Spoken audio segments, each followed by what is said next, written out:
Hello everyone.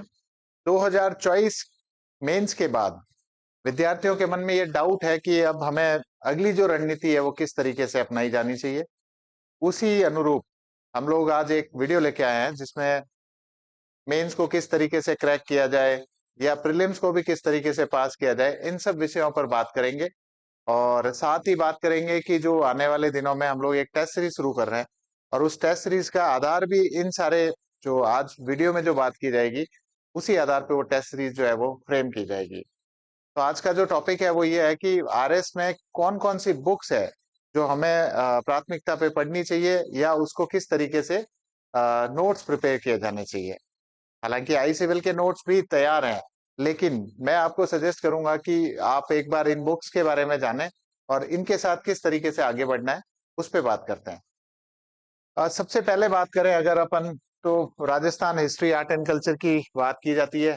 और basically देखा जाए तो Rajasthan history art and culture आजकल जिस तरीके से आरपीएससी एमसीक्यूज में क्वेश्चन पूछ रही है, तो कहीं ना कहीं ये जो बुक्स है वो काफी हेल्पफुल आपके साबित होने वाली है। सबसे पहली जो बुक है वो है राजस्थान का इतिहास, संस्कृति, परंपरा और विरासत।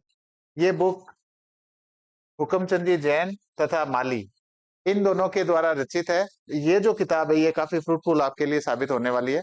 इस किताब को आप एक बार जरूर रेफर करें। इस किताब को जब आप पढ़ेंगे, बेसिकली किताब क्यों पढ़नी चाहिए और क्यों आजकल आरएस की जो कट ऑफ है वो नीचे जा रही है, उसके पीछे भी बड़े कारण है। विद्यार्थी एक रेडीमेड नोट्स जो बाजार में उपलब्ध है या जहां भी उपलब्ध है उनको पढ़ते हैं और उसी को पढ़कर अपने एग्जाम को क्रैक करने की सोचते हैं। लेकिन अगर देखा जाए तो जो सिविल सर्विसेज की तैयारी हो या किसी भी एग्जाम की तैयारी हो, वो आपके कॉन्सेप्ट को जानना चाहती है और आपकी जो अप्रोच है उसको भी जानना चाहती है। जब हम किताब पढ़ते हैं तभी हमें पता चलता है कि बुक को कैसे लिखा है, किस तरीके से उसके वाक्यों को फ्रेम किया गया, क्या क्रोनोलॉजिकल ऑर्डर में लिखा गया है, कौन कौन से पॉइंट्स है जिनको पहले लिखा गया बाद में लिखा गया। ये सारी बातें जानने को तब मिलती है जब हम किसी किताब को पढ़ते हैं। तो मैं सजेस्ट करूंगा कि आपको इस किताब को जरूर पढ़ना चाहिए। उसी के साथ में राजस्थान अध्ययन की जो पुरानी वाली 9 से 12 तक एक किताब चलती थी, नाम था राजस्थान अध्ययन। 9 से 12 तक वाली जो बुक है, उन चारों किताब को भी आपको पढ़ना चाहिए। अब विद्यार्थी के मन में प्रश्न ये उठेगा कि सर इतनी सारी किताबें कैसे पढ़ेंगे। बिल्कुल, आपको सबसे पहले इस किताब को पढ़ना है, उसके बाद में इससे जो आपके नोट्स है उसमें एनरिचमेंट करना है आपको। दूसरा, उसके साथ आपको कोशिश करनी है कि उन नोट्स को जो है एनरिच करो तो मेंस के अप्रोच के साथ करो। अभी जो नोट्स है वो बिल्कुल एकदम फैक्चुअल है, उससे मेंस जो है वो बहुत रेयर, मतलब मैं कहूंगा कि निकलने की संभावना रहती है, स्पेशली राजस्थान की अगर बात करें। उसके बाद एक नई जो अभी बुक चल रही है राजस्थान की, जिसका नाम है राजस्थान का स्वतंत्रता संग्राम आंदोलन है और शौर्य गाथा। ये तो एक तरीके से 9th में, और 10th के अंदर है राजस्थान का इतिहास और संस्कृति। आप भी के दिनों में जितने भी क्वेश्चंस बन रहे हैं वो क्वेश्चंस इन दो बुक से बन रहे हैं। तो आपको अगर Rajasthan history art and culture अगर कवर करनी है तो सबसे पहले मैं सजेस्ट करूंगा कि ये जो जैन एंड माली वाली जो बुक है वो, और उसके साथ में 9 से 12 तक की, 9th एंड 10th की जो बुक है वो भी। इनफैक्ट 6, 7, 8 में भी राजस्थान जो है राजस्थान बोर्ड में चल रही है, वो भी आप देख सकते हैं। तो पहला राजस्थान की बात हो गई। राजस्थान हिस्ट्री के लिए आपको यहाँ से कवर करना है। अब अपन आगे बात करते हैं, भारतीय इतिहास को कैसे कवर करोगे आप। अब देखते हैं, देखो, भारतीय इतिहास को कवर करने के लिए अगर मेरे से कोई पूछे तो राजस्थान बोर्ड की एक बुक है, एक तो वो आपको जरूर पढ़नी चाहिए, भारत का इतिहास नाम से, वो इंग्लिश हिंदी दोनों मीडियम में। और तमिलनाडु बोर्ड की बुक है, हालांकि वो इंग्लिश में है बट उसको रेफर किया जा सकता है। बहुत ही अच्छी किताब है तमिलनाडु बोर्ड की। उस किताब को अगर आप पढ़ोगे तो आपके कॉन्सेप्ट क्लियर हो जाएंगे भारतीय इतिहास को लेकर। प्राचीन भारत की बुक भी बहुत ही शानदार है, मिडेवल की भी बहुत शानदार है, और मॉडर्न इंडिया की भी बुक तमिलनाडु बोर्ड की बहुत ही शानदार है।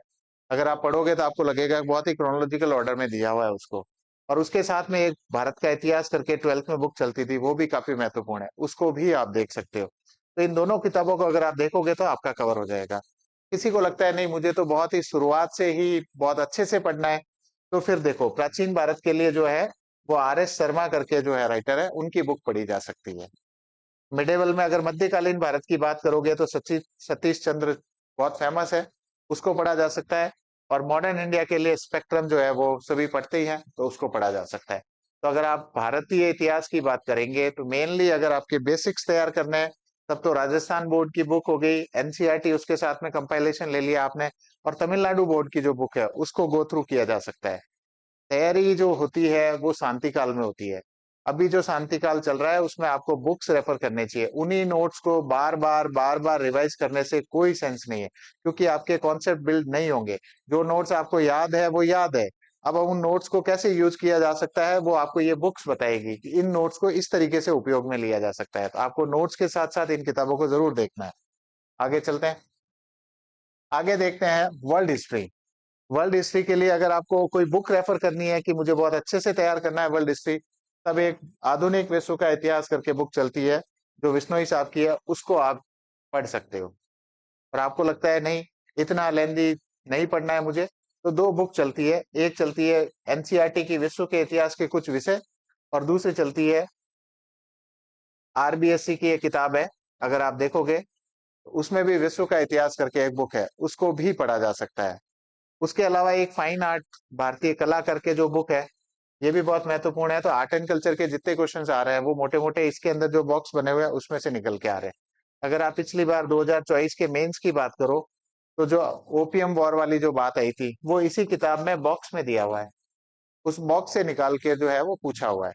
तो कहीं ना कहीं जो आरपीएससी है वो क्वेश्चंस जो बना रही है वो ऑथेंटिक सोर्सेज से बन रहे हैं, तो आपको भी इन सोर्सेज को फॉलो करना चाहिए। अब चलते हैं आगे।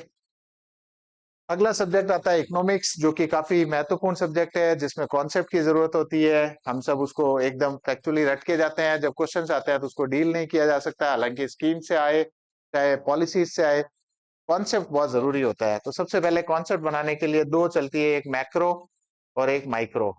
इन दोनों बुक को पढ़ना बहुत जरूरी है। 11वीं 12वीं में एनसीईआरटी में चलती है। इन दोनों को अगर आप गो थ्रू करोगे, जो टॉपिक आपके काम के हैं वही टॉपिक आपको पढ़ना है, उसके अलावा टॉपिक आपको छोड़ देने हैं। वो पढ़ लिया आपने। और उसके अलावा अगर आपको बहुत अच्छे से तैयार करना है तो भारतीय अर्थव्यवस्था है, रमेश सिंह राइटर है, उनकी बुक को पढ़ा जा सकता है। अब ये सारी, अब आप खुद सोचोगे इतनी सारी बुक्स कैसे पढ़ी जाएगी, तो हम सोचते हैं कि हमें बहुत ही प्रतिष्ठित सेवा में जाना है, और फिर हम ये भी सोचते हैं कि हम केवल नोट्स पढ़ के ही तैयार हो जाएंगे। ये आपकी शायद, मेरे को लगता है कि गलती होगी ये कह सकता हूँ। आपको बुक्स जरूर पढ़नी चाहिए। जब तक किताबें नहीं पढ़ेंगे हमें ना तो क्वेश्चन की डेप्थ समझ में आएगी, न ही हमें उस कॉन्सेप्ट, जो कॉन्सेप्ट बने हुए हैं उस बुक के अंदर, वो समझ आएंगे। तो दोनों चीजें आपकी यहाँ क्लियर होगी। उसके अलावा जो इस बार भी मेंस के अंदर इंडियन इकोनॉमिक सर्वे बहुत ज्यादा पूछा गया था, तो आपको इंडियन इकोनॉमिक सर्वे भी कवर करना है। बट मैं फिर कहूंगा इंडियन इकोनॉमिक सर्वे आपको पढ़ने नहीं बैठ जाना है। किसी भी इंस्टीट्यूट के नोट्स आपको लेने हैं और उन नोट्स को देखकर अच्छे से अपने कॉन्सेप्ट बनाने हैं। आपको खुद से वो इकोनॉमिक सर्वे पढ़ने नहीं बैठना है। उसी तरीके से राजस्थान में अगर बात करोगे, तो राजस्थान में भी सारे क्वेश्चंस जो है मोटे मोटे इकोनॉमिक सर्वे से कवर हो रहे हैं, आर्थिक समीक्षा से कवर हो रहे हैं। तो वो भी आप चाहो तो इकोनॉमिक सर्वे के जो नोट्स, किसी भी इंस्टीट्यूट के जो ढंग के नोट्स है, प्री में बने हुए होने चाहिए और मेंस के अलग से बने हुए होने चाहिए। हम क्या करते हैं, जो प्री में बने हुए नोट्स है उन्हीं को तैयार करके और मेंस में चले जाते हैं, क्वेश्चन सॉल्व नहीं होता। प्री में आपके लिखा हुआ था, जैसे जीका की जो इस लिखा हुआ था, दो लाइनें लिखी हुई थी उसमें कि 27 तो है और 137 है प्रयोज में। अब उससे आपको 10 नंबर का सवाल पूछ लिया। अगर आप पूरा ढंग से मेंस वाला कॉन्सेप्ट बना के जाते हैं तो वो क्वेश्चन सॉल्व हो जाता। तो चीजें ध्यान रखना, मैं फिर बोल रहा हूँ। इकोनॉमिक सर्वे भी दो तरीके से तैयार होता है, पहला तैयार होता है प्रीलिम्स के लिए, दूसरा तैयार होता है मेंस के लिए। इन दोनों को बहुत गहराई से आपको समझना है और उसके बाद आगे बढ़ना है। अब चलते हैं आगे, ज्योग्राफी। ज्योग्राफी बहुत ही आसान है, बट सबसे पहले आपको ज्योग्राफी में फिजिकल ज्योग्राफी तैयार करनी है। फिजिकल ज्योग्राफी के लिए भौतिक भूगोल के मूल सिद्धांत या तो ये बुक पढ़ सकते हो, या अपने आरबीएससी की, अगले स्लाइड में दिया हुआ होगा, 11वीं 12वीं की जो बुक है उसमें पूरी तरीके से कवर किया हुआ है, उनको पढ़ा जा सकता है। तो फिजिकल ज्योग्राफी यहाँ से पढ़ लिया। एक बुक है ये भारत का भौतिक पर्यावरण, ये भी इंडियन ज्योग्राफी के लिए बहुत अच्छी बुक है, इसको भी आप तैयार कर सकते हो। तो ये दोनों बुक अगर आप पढ़ोगे, और आगे जो बुक्स आ रही है 11th 12th वाली जो राजस्थान बोर्ड वाली है, वो दोनों अगर आप कवर करोगे तो हो जाएगा। उसके बाद नहीं, किसी को लगता है नहीं मुझे तो और ज्यादा डेप्थ में पढ़ना है, तो भूगोल, भारत का भूगोल करके एक आती है समग्र अध्ययन, महेश कुमार बर्णवाल सर की है, उस बुक को भी पढ़ा जा सकता है। तो फिर भूगोल की बात करते हैं। ज्योग्राफी में आपको एनसीईआरटी कवर करना है और दूसरा आरबीएससी की बुक कवर करनी है। अगर आप एनसीईआरटी और आरबीएससी की बुक देखोगे, तो जो बॉक्सेस बने हुए हैं वहां से क्वेश्चंस बन रहे हैं। तो हमें बहुत सारा ज्यादा ज्ञान लेने की आवश्यकता नहीं है, पहले जो अपने ऑथेंटिक सोर्स है उनको करना है। तो ज्योग्राफी आप यहाँ से तैयार करोगे। फिर से देखते हैं राजस्थान ज्योग्राफी या वर्ल्ड ज्योग्राफी कहाँ से तैयार करनी है। तो राजस्थान ज्योग्राफी के लिए सबसे बेहतरीन बुक है राजस्थान का भूगोल। राइटर है डॉक्टर हरि मोहन सक्सेना सर। इनकी बुक से ही सारे क्वेश्चंस आते हैं। तो आपको ये बुक तो एक तरीके से आपके पास होनी चाहिए राजस्थान ज्योग्राफी के लिए। दूसरा 11th 12th की जो बुक है, जिस बुक की मैं पिछले स्लाइड में बात कर रहा था, आरबीएससी की, इसमें भी राजस्थान के बारे में दिया हुआ है ना। और जितने भी टाइप्स ऑफ वेजिटेशन पूछो, चाहे समदाब रेखाएं पूछो, समताप रेखाएं पूछो, ये जितने भी डिस्ट्रिक्ट को लाकर वर्षा के साथ पूछना हो, ये सारी इस बुक में दे रखे हैं। वहीं से क्वेश्चंस बन रहे हैं। तो आपको 11वीं और 12वीं की जो बुक है ये जरूर रेफर करनी चाहिए। तो वापस बोल रहा हूँ ज्योग्राफी में, इंडियन ज्योग्राफी के लिए एनसीईआरटी की जो दो बुक है वो, और 11th 12th वाली बुक है ये। राजस्थान ज्योग्राफी के लिए आपको मेजरली लेना है राजस्थान का भूगोल, डॉक्टर हरिमोहन सक्सेना सर, और उसके साथ में 11वीं 12वीं की जो बुक है जिसमें राजस्थान के जो चैप्टर दे रखे हैं उनको कवर करना है। करना क्या है, आपको खुद के नोट्स बनाने हैं। जो आपके पास ऑलरेडी नोट्स है, या तो उसमें ही अपना अपडेशन करो या खुद से अपने नोट्स तैयार करो अपने तरीके से। तभी ये एग्जाम जो है वो आपके लिए आसान बनने जा रहा है, अदरवाइज थोड़ा सा मुश्किल होएगा। उसके साथ अगर वर्ल्ड ज्योग्राफी की बात करें तो काफी कुछ तो इसमें कवर हो ही जाएगा आपका। और अगर आपको और वर्ल्ड ज्योग्राफी में देखना है तो महेश कुमार बंडवाल सर की जो बुक है उससे कवर हो जाएगा। उसके साथ आपको एटलस जो है वो रखनी है अपने पास में। एटलस कोई भी हो सकती है, स्कूल एटलस हो सकती है, ऑक्सफोर्ड वाली हो सकती है, जो आपको सुटेबल लगे, जिस एटलस में आप अच्छे से पढ़ पाओ उस बुक को लेना है। एक बात और, ये दोनों बुक जो है आरबीएससी वाली वो इंग्लिश मीडियम में भी उपलब्ध है। तो आप चाहो तो इसको इंग्लिश मीडियम में भी देख सकते हो। तो हिंदी और इंग्लिश माध्यम दोनों विद्यार्थियों के लिए बहुत ही फ्रूटफुल रहने वाला है। तो ये वाली बुक आप देख सकते हो। उसके बाद आगे चलते हैं पॉलिटी के लिए। पॉलिटी एक कॉन्सेप्चुअल सब्जेक्ट है जिसको कि रटा नहीं जाना चाहिए, उसको समझा जाना चाहिए। तो सबसे पहले जब भी आप शुरुआत करो तो इंडियन कॉन्स्टिट्यूशन करके एक बुक है, वो है एनसीईआरटी की। उस बुक को सबसे पहले आपको पढ़ना चाहिए ताकि आपकी समझ विकसित हो।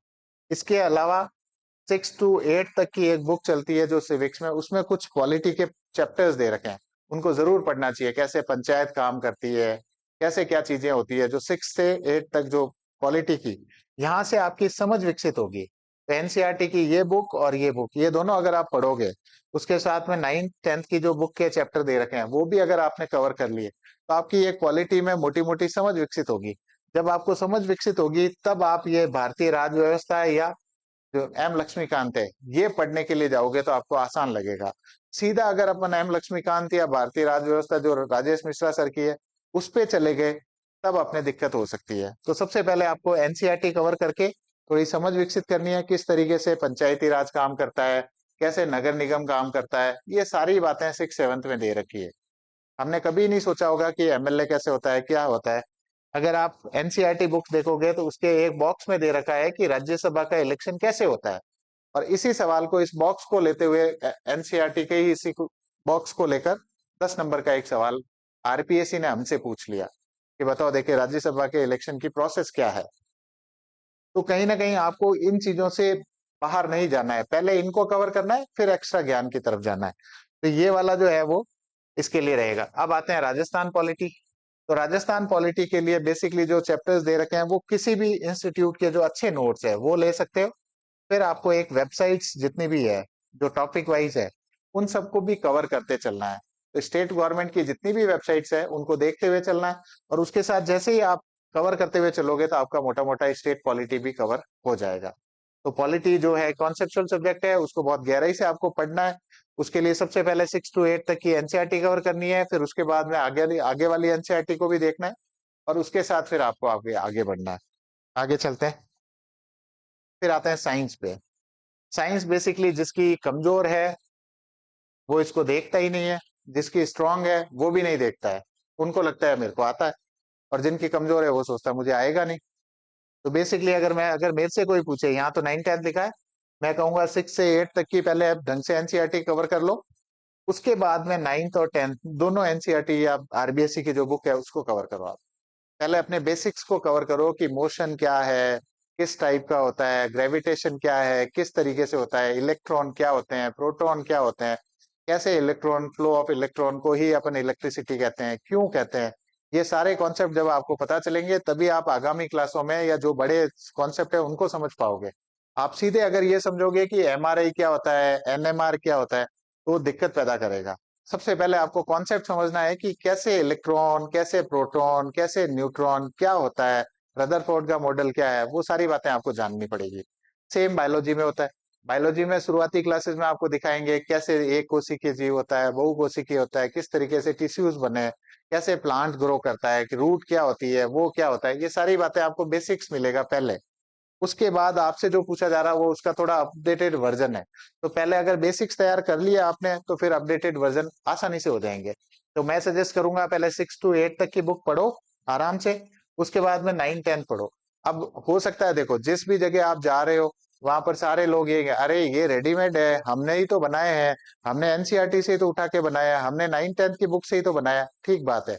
बट वो बनाए हैं, बट आप जब इसको पढ़ोगे तब आपको समझ आएगा कि वास्तविकता में उन नोट्स में और इन बुक्स में रात दिन का अंतर है। जब आप पढ़ोगे तो आपके कॉन्सेप्ट क्लियर हो जाएंगे। इस चीज का विशेष ध्यान दें कि आप ये 6 to 8, 9-10 वाली बुक जरूर पढ़ें। उसके अलावा फिर चलते हैं, मान लो साइंस टैग के ऊपर तैयारी करनी है आपको, तो साइंस टैग के लिए बहुत सारे नोट्स भी है। मैं सजेस्ट कर सकता हूँ कि पीटी 365 आती है, तो वो करंट अफेयर्स लेके आती है, तो उसको आप फॉलो कर सकते हो अपने नोट्स के साथ। पीटी 365 जो कि आपको अपडेटेड मिलेगी करंट अफेयर्स के साथ में, तो इसको फॉलो किया जा सकता है साइंस टैग के लिए। बाकी साइंस टैग के भी कॉन्सेप्ट बनाने हैं आपको, कैसे, मतलब लियो, मियो, जियो क्या होते हैं ये, किस तरीके से नैनोटेक काम करता है, बायोटेक कैसे काम करता है, तो सारी टेक्नोलॉजी आपको देखनी है। और जो अभी रिसेंट टेक्नोलॉजी है जो एआई से जुड़ी हुई, ब्लॉकचेन क्या होता है, मशीन लर्निंग क्या होती है, डीप लर्निंग क्या होती है। अब जैसे इस बार पूछा था, पिछले साल पूछा था, न्यूरल्स के बारे में पूछा था, तो कैसे न्यूरल्स काम कर रहे हैं, ये सारी चीजें यहीं से टैग से जुड़ा हुआ सब्जेक्ट है, तो टैग को भी बहुत अच्छे से तैयार करना है। अब ऐसे नहीं होगा कि आपने कुछ भी छोटा मोटा पढ़ लिया और उससे, जैसे इस बार पूछा ग्रेविटेशनल लेंसिंग पूछ लिया, तो आप सोच के देखो कि जब तक आपके कॉन्सेप्ट क्लियर नहीं होंगे तो क्या ये क्वेश्चंस निकलेंगे, बिल्कुल नहीं। तो आपको करंट से भी अपडेटेड रहना है, कॉन्सेप्ट भी बना के रखना है, और बहुत ही वास्ट सिलेबस है जिसको कि कैसे कंपाइल करके अपने माइंड में रखोगे ये भी आपके ऊपर डिपेंड करता है। तो ये चीजें भी ध्यान में रखना। फिर एनवायरनमेंट से जुड़ा हुआ आता है, तो एनवायरनमेंट अगर आप चाहो तो शंकर सर के जो नोट्स है वो फॉलो कर सकते हो, या किसी भी इंस्टीट्यूट के जो नोट्स आपके पास है वो एनवायरनमेंट से देख सकते हो, इतना बड़ा इसका इशू नहीं है।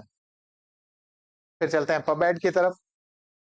हर साल पबएड जो है वो बहुत आसान, बहुत ही प्रिडिक्टेड था। इस बार जो है पबएड आरपीएससी ने दिखाया है कि आसान और प्रिडिक्टेड नहीं है, उसके भी आपको कॉन्सेप्ट बनाने पड़ेंगे। तो सबसे पहले कॉन्सेप्ट बनाने के लिए आपको आरबीएससी की जो बुक है या एनसीईआरटी की 11वीं 12वीं की जो बुक है उसको पढ़ना है। उससे कॉन्सेप्ट तैयार होने के बाद में जिस जिस टॉपिक में जो जो चीजें दी हुई है, तो उसके लिए रेफरेंस बुक लेकर उससे आपके अपने खुद के नोट्स तैयार करने हैं। चाहे बीएल फड़िया सर की हो, एम लक्ष्मीकांत सर की बुक हो, उसमें सारे कॉन्सेप्ट दिए हुए हैं, उसको पढ़ के, अग्रवाल सर की बुक हो, उससे पढ़ के आप इसको तैयार कर सकते हो। तो ये भी ध्यान रखना है, 11वीं 12वीं की जो लोक प्रशासन की बुक है वो, और उसके साथ में जो एडिशनल कोई टॉपिक अगर कम दिया हुआ है तो वो आपको किसी रेफरेंस बुक से तैयार करना है, चाहे बीएल फड़िया सर की हो, अग्रवाल एंड अग्रवाल हो सकता है, एम लक्ष्मीकांत सर की बुक हो सकती है, किसी भी बुक से आप तैयार कर सकते हो। आगे चलते हैं। उसके बाद चलते हैं एथिक्स। एथिक्स एक बहुत ही कॉन्सेप्चुअल सब्जेक्ट है, डायरेक्ट क्वेश्चंस बहुत कम आते हैं, सारे अप्लाइड क्वेश्चन आते हैं। तो उसके लिए सबसे पहले समझ विकसित होनी चाहिए आपकी एथिक्स की। एथिक्स की वैल्यूज कौन कौन सी है, उन वैल्यूज को कैसे यूज किया जाता है, किस तरीके से आंसर में लिखना है, लोग जितने भी थिंकर्स हैं उनकी कोट को कैसे यूज करना है, उनके मेजर जो वैल्यूज है उसको कैसे यूज करना है, ये सारी बातें पहले समझनी है। उसके लिए मैं सजेस्ट करूंगा कि विकास सर की जो नीति शास्त्र वाली बुक है उसको पढ़ सकते हो, या धर्मेंद्र सर की जो प्रशासनिक नीति शास्त्र है वो पढ़ी जा सकती है। ये दो बुक बहुत अच्छी है। उसके साथ में अपन पढ़ सकते हैं अपने आरबीएससी की दर्शन शास्त्र वाली जो बुक है, उससे अच्छे शब्दों का चयन किया जा सकता है। ये 11वीं की दे रखी है, उसके साथ में 12वीं वाली बुक भी आप सेलेक्ट कर सकते हो। 11th एंड 12th दोनों ही जो क्लास है उसकी जो बुक है वो आपके लिए बहुत ही हैंडी होने वाली है। तो इथिक्स के लिए मैं सजेस्ट करूंगा कि 11th 12th वाली अपने आरबीएससी वाली बुक प्लस विकास सर वाली जो है प्रशासनिक नीति शास्त्र इधर से ले लो, और धर्मेंद्र सर वाली है जो वो ले लो प्रशासनिक नीति शास्त्र। आगे चलते हैं। अब आते हैं मैथ रीजनिंग। इसके लिए तो सबको ही पता है कि मथुरिया सर वाली इधर से ले लेते हैं, और आर एस अग्रवाल है ही। तो मैथ का देखो, मेरे हिसाब से मैथ अगर आप करना है, एक आपको छोटा सा कॉन्सेप्ट देके जाता हूँ, उससे आपको समझ आएगा। मैथ को, जिसकी मैथ कमजोर है, साइंस वाला हिसाब किताब है। वो बिल्कुल छोड़ता है, और जिसकी स्ट्रेंथ है वो पढ़ता नहीं है, तो दोनों को लॉस है। तो आप इस साइंस मैथ अगर कमजोर है तो बेसिक तैयार करो। जैसे शुरुआत से अपन बात करते हैं प्राइम नंबर, है ना, प्राइम नंबर की बात करते हैं। आप थोड़ा सा भी सोचोगे तो आपको पता चल जाएगा कि जैसे अगर सम संख्या है तो सिर्फ दो के अलावा कोई प्राइम नंबर नहीं है। सम संख्या में दो ही है, उसके अलावा कुछ ही नहीं, क्योंकि दो से चला जाएगा उसका भाग। अब बात करते हैं विषम संख्या में। विषम संख्या में दिमाग लगाओ, 1, 3, 5, 7 और 9, यही विषम संख्या होती है। अब आप सोच के देखो, एक से आगे चले, 11 है क्या, 21 है क्या, 31 है क्या, 41 है क्या, 51 है क्या, 61 है क्या, 71, 81, ऐसे चलते चलो। इसमें से 2 मिनट में पता चल जाएगा आपको है भी कि नहीं। अब 3 से बहुत अच्छा निकल के आता है, 13, 23, 33, आपको पता चला यहाँ 3 का भाग जाता है। फिर 43, फिर 53, 63, फिर आपको पता चला यहाँ 3 का जाता है। फिर आगे चले 73, 83 एंड 93, फिर पता चला 93 में जाता है। तो ये 3 की सीरीज में देखो ऐसे निकल के आएगा सामने, ज्यादा लोड नहीं लेना है। ज्यादा लोड लेते ही फिर दिक्कत होती है। हम क्या उसको अलग तरीके से रट रहे होते हैं। बहुत सिंपल तरीके से सोचो, 1 में कौन कौन है, 3 में कौन कौन है, अभी 5 में देखना, 5 के अलावा कोई नहीं होगा, क्योंकि 15 होगा, 5 का खुद का जा रहा है, 25 में खुद का जा रहा है, 5 लोड ही नहीं लेना, 5 के अलावा कुछ ही नहीं होगा। फिर 7 पे आओगे तो 7 पे आगे चलते चलना, आप खुद सोचोगे 27 पे आ जाएगा।